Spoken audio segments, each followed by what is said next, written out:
10 weeks experimenting with the sugar diet. My results, Hannah's result. The sugar diet is controversial because 1, it sounds outrageous to get such great results from such a weird diet, and B, because it works well for some and not at all for others. Both Hannah and I tried variations of the diet recently.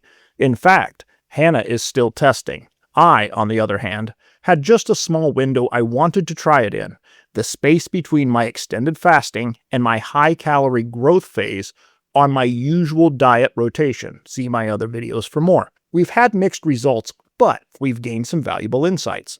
I'll get my experiences out of the way first, since Hannah's are much more intriguing and successful. For me, there's a period between my fasting and my high-calorie growth phase where I'm stagnant. It's referred to as deep quiescence. Typical after a fast, strict keto, or a very strict diet, this period can last a few days, say 3 or 4. As my fasts are a little bit longer, they tend to last about 10 to 12 days, maybe even up to 3 weeks at times. And I find it takes about this time to snap out of it and start being able to grow again. It's the body's way of maintaining homeostasis, so I thought to myself, if I can't grow, why not try this low-protein, sugar diet and take advantage of all the keto I've been doing prior to the fast and during, and lose even more fat during this period. The key to making this diet work is a hormone called FGF-21. We can really sensitize our receptors to this hormone by doing keto dieting. So, I thought I'd be primed and ready to shed fat after weeks of keto. The idea is that keeping protein low, we pump out tons of FGF-21, and carbohydrates can actually spur that pumping out of FGF-21. Okay, so we're all caught up. So what happened? I ate relatively high carb and super low protein during this period, around 10% or less of my total macros, for about 12 days, right after my dirty fast. As usual, for me, despite these efforts, I did not gain or lose a single pound during this period. So yeah, for me, during this period, it was a complete bust.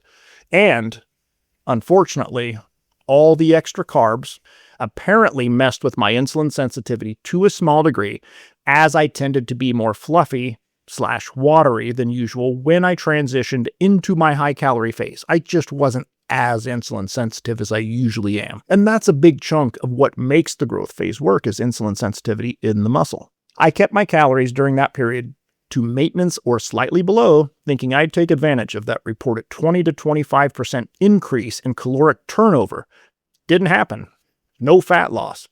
And I absolutely believe it's simply because I was in that stubborn, deep quiescent phase post-fast. Nothing I've done during that phase has either jump-started growth or continued significant fat loss.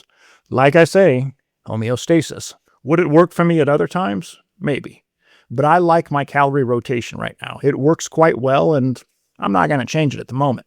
So, let's get on to the real meat of the vid.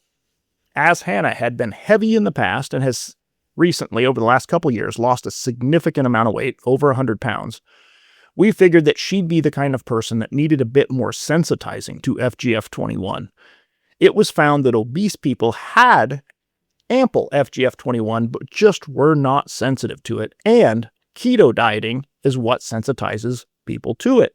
And in a vid I referenced previously, a very smart fellow pointed out that the diet works with high fat and low protein as well as with high sugar and low protein. So we thought we'd start her off on the high fat, low protein keto and just see how she did. Hannah is 5'1" and has a lean body mass of just over 100 pounds, i.e. she's not a bodybuilder with tons of glycogen storage at her disposal. So when she goes into keto, she only loses about 4 pounds in total glycogen and water, at most. We know this from repeated testing with her diet and common sense. The liver holds about a certain amount of carbs, say 50 grams, the muscles a certain amount, and when you have less muscle than, say, Jay Cutler, you can hold less glycogen than, say, Jay Cutler. During her initial 4 weeks of high-fat, low-protein keto, she lost 10 pounds. When we subtract the 4 pounds of glycogen and water that she typically loses, that leaves her with 1.5 pounds of actual fat loss per week, which is incredible for someone of her lean body mass. She was curious to try the high sugar version at some point, so after 4 weeks we switched it up, high sugar, low protein, low fat, according to the standard guidelines that we're seeing with the sugar diet. And during that 2 weeks when she did this, again, below maintenance calories in her case, we're talking 300 to 400, 500 below her maintenance, she gained 4 pounds of glycogen in water, no big surprise. And besides that, didn't budge. No extra fat loss, no extra anything. No Mark Bell style shredding. Didn't happen. So, fed up with that, she switched over to standard keto just to see how it compared with her previous run of high fat and low protein keto. So we'd have 4 weeks of that, 4 weeks of this. Now, as of last night, she's done the 4 weeks of standard keto. 400 to 500 calories below maintenance, plenty of exercise and work. And, drum roll, she's lost almost nothing. If we're being generous, she's down a total of 2 pounds after considering glycogen and water. And it's summer, hot, humid, and we're in the Midwest, so that's saying something. Overall calories and activity are the same as the prior 4 weeks of keto, but the results are quite different. If she's lucky, she lost about half a pound a week, which really doesn't even add up correctly on paper, given her calories, etc. So, though it's very subjective, my take is that the high-fat, low-protein keto does, in fact, both sensitize to and produce more FGF-21, leading to increased fat burning for energy. And in her case, due to genetics and former obesity, having ample protein in her diet actually seems to blunt the effects to the point of even hindering further fat loss. Now, it's possible she gained some muscle, but I've seen her recomp before and this doesn't look like that's what happened. So she's going back to high-fat, low-protein keto, i.e. FGF-21 Optimized keto. This seems to be her sweet spot. As we know, metabolism can slow after about 5 weeks of keto. So, after every 4th week, she'll be doing a refeed with reasonable carbs and a normal macro split with protein, etc., for 5 days to goose the thyroid back up to full speed. In the old days, they called this sort of technique the metabolism diet, and for some reason, the general public still hasn't caught on to this aspect of fat loss. Yes, we need a reset now and again. So her plan is 4 weeks of low-protein keto, 5 days of maintenance calories with carbs and protein, and then repeat. Having helped her lose over 100 pounds, my guess is this will work very well for her. She's a goal setter, and this is a reasonably regimented and quite doable approach. What can you eat if you decide to attempt this sort of keto? The key is to keep the protein to around 10%. So, if your daily maintenance calories are, say, 2,000 per day, that means you need to keep protein to 200 calories or so. That's 50 grams of protein. Little things add up, but that doesn't mean you can't have some meat or cheese if you want. For example, a double cheeseburger from McDonald's, no bun, has 25 grams of protein. So you could have one of these every day and still have 25 incidental grams of protein added in, i.e. a slice of cheese, that's 5 grams of protein, 2 grams of protein are in a slice of keto bread, so avocados, certain nuts, low-protein meats, say bacon could be a treat if you really crave meat. But otherwise, anything high-fat, low-protein, low-carb is fair game. A salad with a bit of cheese and ranch dressing. Peanut butter with low-carb jelly on keto bread. Frankly, I haven't done this form of dieting enough to spell out a whole diet, and I don't know what you like to eat.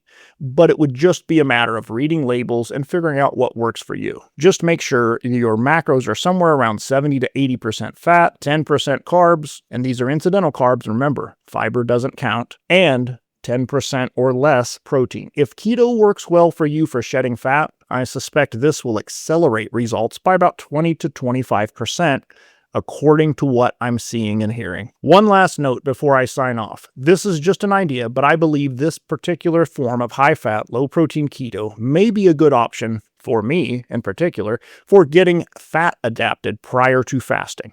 I think my logic makes sense. One of the benefits of being fat adapted is the change in enzymes in the digestive system. When you're fat adapted, you produce more enzymes that process fat, because that's what you've gotten used to, and greatly reduce the production of enzymes that process carbohydrates.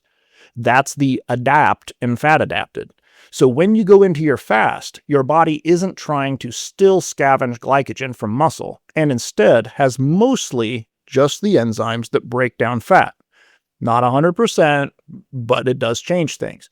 To me, it stands to reason that if you also go low protein during this pre-fasting prep, you will produce less protease, the enzymes that break down protein, i.e. muscle, and you will produce more FGF-21 on top of that. So this could put you in the perfect position to shred fat and maintain muscle during your extended fast. I've done over 30 extended fasts at this point, generally 10 to 14 days with 12 being average, while consuming less than 50 calories per sitting, or let's say every 2 hours or so. At this low of a calorie level, the body doesn't really respond in the same way as it would with a meal. So you maintain autophagy and deep ketosis, i.e. the fasted state. These small calorie intakes are good for the brain and just makes the whole thing easier. You can have a dill pickle, 5 calories, some black coffee with stevia, 5 or 6 calories. There are even low-calorie treats that are well under 50 calories, like sugar-free Jell-O. And my daily totals usually end up being around 100 to 200 calories per day.